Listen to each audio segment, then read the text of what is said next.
Hi everyone, welcome to my channel. I hope you are doing well and having a fantastic day. In today's video, we are discussing about VS Code. VS Code basically it is an IDE that means integrated development environment. VS Code multiple language को support करता है जैसे कि C++, जावा, Python और बहुत सारे language है। साथ ही इस पे हम डेवलपमेंट भी कर सकते। First of all myself Akram and this is my first video, so make sure like, comment and subscribe this channel. So let's go to start installation of VS code. Basically हमें chrome browser open कर लेना है।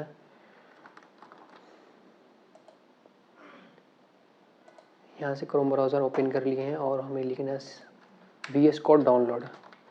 VS code download search करने के बाद जो first link है उसी पे क्लिक करना है हमें। क्लिक करने के बाद ये ओपन हो रहा है। जो भी आपका ऑपरेटिंग सिस्टम में विंडो है या मैक है, जो भी हो उस पर आप क्लिक करना है। हम विंडो के लिए डाउनलोड कर रहे हैं तो विंडो पर क्लिक कर देना है और बेसिकली ये यहाँ पे डाउनलोड हो रहा है। तो डाउनलोड वाले आइकन पर क्लिक करना है। देख लेते हैं ये डाउनलोड हो रहा है। VS कोड डाउनलोड हो चुका है तो चलिए हम VS कोड को ओपन करते हैं। So folder and click now. इसे हम कर लेते हैं डिल, yes, okay and I accept the agreement. Accept कर लेना है एंड देन नेक्स्ट करना है। नेक्स्ट करने के बाद क्रिएट अ डेस्कटॉप आइकन है, इसे भी हम चेकआउट कर देते हैं ताकि आपके डेस्कटॉप पे ये VS कोड का आइकन आ जाए। सॉरी, नेक्स्ट करना है and next and then next, sorry install करना है। इंस्टॉल हो रहा है, कुछ टाइम लगेगा इसमें। चलिए इंस्टॉल हो गए, हम फिनिश कर देंगे देन। तो चलिए हम VS कोड पे कोड लिखते हैं और देखते हैं कि कोड रन हो रहा है या नहीं हो रहा है। Okay, then first of all open the folder and choose the one folder, that means create the folder, create a new folder। आप अपने हिसाब से कोई भी नाम दे सकते हैं, हम कोडिंग देते हैं नाम, बिकॉज कोडिंग, और इसे हम सेलेक्ट फोल्डर करेंगे। तो मेरा फोल्डर क्रिएट हो चुका है। अब हम इसमें एक फ़ाइल क्रिएट करेंगे जिसमें कोड लिखेंगे। तो फाइल क्रिएट कर ले, न्यू फाइल, माउस का राइट क्लिक करना और न्यू फाइल को क्लिक करना। न्यू फाइल पे डेट मीन्स क्लिक करना। फर्स्ट ऑफ ऑल पहला प्रोग्राम है तो सभी हेलो कोड लिखते हैं, दैट मीन्स हेलो वर्ल्ड लिखते हैं।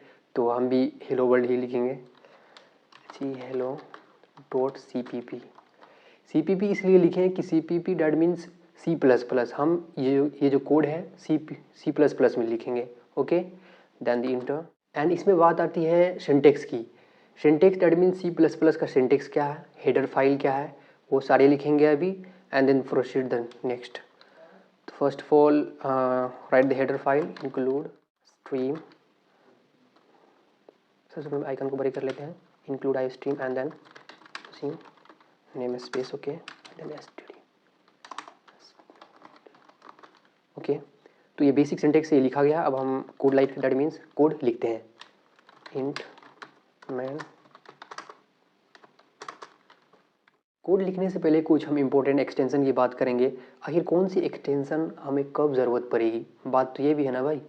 तो चलिए देखते हैं। जिसमें पहला है वो है कोड फॉर्मेट, जिसका पूरा नाम है प्रिटियर कोड फॉर्मेट, तो ये हमें करना है।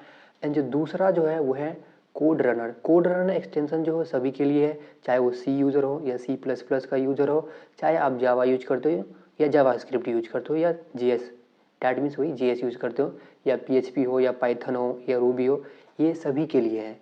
और जो एक दूसरा इम्पोर्टेंट है वो है VS code icon. VS code icon ये करता है क्या है, जो आप फोल्डर बनाओगे या फाइल बनाओगे उसका जो आइकन होता है वो मतलब एक ये कि अच्छी तरह से कर देता है वो। एंड नेक्स्ट ये है कि C++ एक्सटेंशन। C++ एक्सटेंशन जो है वो CPP यूज़र के लिए है, जो C++ यूज करता है के लिए है C++ एक्सटेंशन। इसके अंदर 3 पैक आते हैं, डेट मीन 3 एक्सटेंशन पैक आते हैं। एक तो हो गया C या C++ और दूसरा हो गया C या C++ थीम एंड तीसरा हो गया CMake टूल। मतलब आपको जो ये है C++ एक्सटेंशन पैक, इसको डाउनलोड कर लेना। बाय द वे मैंने इसे पहले ही डाउनलोड कर चुका क्योंकि मैंने इसे यूज किया है। तो आप सारे जो मैंने दिखाए आप सारे एक्सटेंशन को डाउनलोड कर लें। अब हम बात करेंगे डेवलपर के लिए। आखिर डेवलपर कौन कौन से एक्सटेंशन यूज करे, डैट मीन्स इंस्टॉल करे। अगर आप फ्रंट एंड डेवलपर हैं या बैक एंड डेवलपर हैं या ऐप डेवलपर है तो आपको एज अ बिगिनर कौन सी एक्सटेंशन यूज करनी चाहिए उस पर हम बात करेंगे। एक है ऑटो रीनेम टैग, मैं यहाँ डिस्प्ले पे शो कर रहा हूँ। ऑटो रीनेम टैग आपको इंस्टॉल कर लेना है। एंड दूसरा जो है वो है लाइव सर्वर, ये तो सभी को पता होगा। एंड तीसरा जो है वो है open in browser. Live server का अगर हम एग्जांपल दें तो हम चलिए देख लेते हैं लाइव सर्वर कैसे काम करता है। आगे हम एक HTML पेज पे एंड माउस का राइट क्लिक करना है एंड स्क्रॉल अप करना है और open with the live server पे क्लिक करना है एंड देन ये ओपन हो रहा है। ठीक है, तो देखते हैं, देखिए ये ओपन हो गया है। एक क्या बोलते हैं पोर्टफोलियो, ये एक ओपन हो गया है। ठीक, चलिए इसको हम कैंसिल कर। एंड दूसरा जो है वो है ओपन इन ब्राउज़र। तो ओपन इन ब्राउज़र का हम सीधा एग्जांपल देख लेते हैं। चलिए हम दूसरे फोल्डर में चलते हैं। तो हम एक HTML पेज ओपन कर लिए और इसको हम माउस का राइट क्लिक करेंगे और फिर स्क्रॉल अप करेंगे, डिफ़ॉल्ट ब्राउज़र पे क्लिक करेंगे। ठीक है, तो ये ब्राउज़र ओपन हो रहा है और देखिए ये भी ओपन हो गया है। ये फाइल दैट मीन HTML का फाइल जो है वो ओपन हो गया। ठीक है, तो इसका सीधा एग्जांपल हो गया। एंड चौथा जो इम्पोर्टेंट है एक्सटेंशन वो है LM एमिट, ELM एमिट। ये भली भांति सभी को पता होगा। अगर आप एक फ्रंट एंड डेवलपर हैं तो आपको ही पता ही होगा ये। एंड अगर आप एक रिएक्ट यूज़र हैं, दैट मीन्स आप एक रिएक्ट में कोड लिख रहे हैं, तो उसके लिए आपको ES7 प्लस रिएक्ट या रिडेक्स एक्सटेंशन है वो आपको डाउनलोड करना है। एंड नेक्स्ट है Tailwind CSS। Tailwind CSS for CSS, अगर जब आप CSS का कोड लिखते हैं तो आपको ये टेलविन CSS काफ़ी मदद करेगी उसमें। एंड दूसरा है CSS स्निप्ट, ये भी काफ़ी CSS यूज के लिए काफ़ी हेल्पफुल होता है।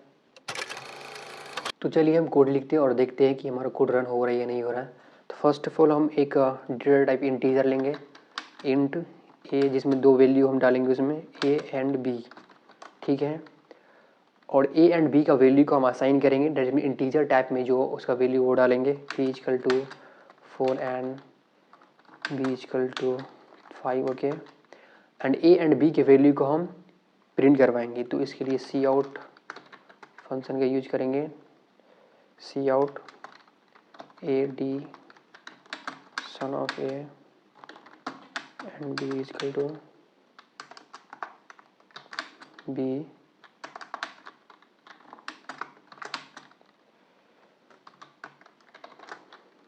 ए प्लस, ये प्लस एक ऑपरेटर है, ए एंड बी ऑपरेंड है, ऑपरेंड की तरह यूज होता है। ओके,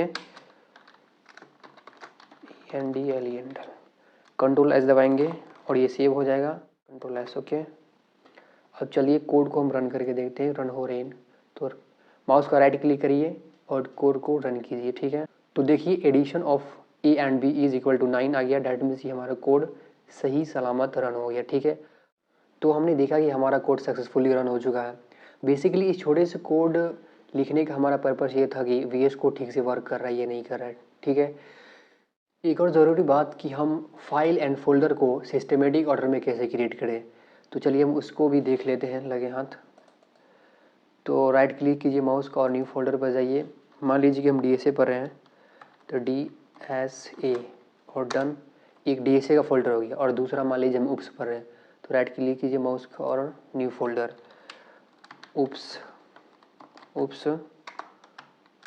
डन, ये उप्स का फोल्डर हो गया, ये DSA का फोल्डर हो गया। और मान लीजिए हम C++ पर हैं, तो न्यू फोल्डर ओपन कीजिए और C++ भी डाल दीजिए, डन।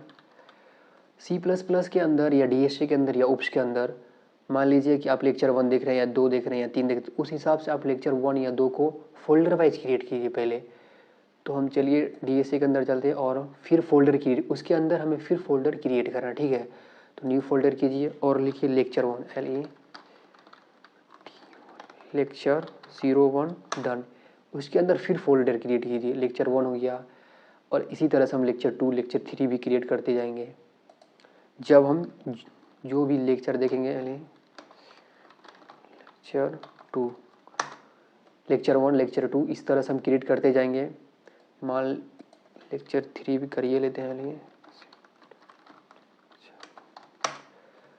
अब लेक्चर 3 या 2 या 1 के अंदर जिस टॉपिक को पढ़े, लाइक लूप पढ़े हैं या नेस्टेड लूप पढ़े या जो भी पढ़े या फॉर लूप पढ़े, तो उसको हम उस लेक्चर वाइज में हमको डालते जाना है, फाइल बना के। तो लेक्चर 1 के अंदर अगर हम फॉर लूप पढ़े तो फिर यहाँ राइट क्लिक कीजिए और फाइल में जाइए, फाइल क्रिएट कीजिए और लिखिए यहाँ पर हम for loop डॉट cpp।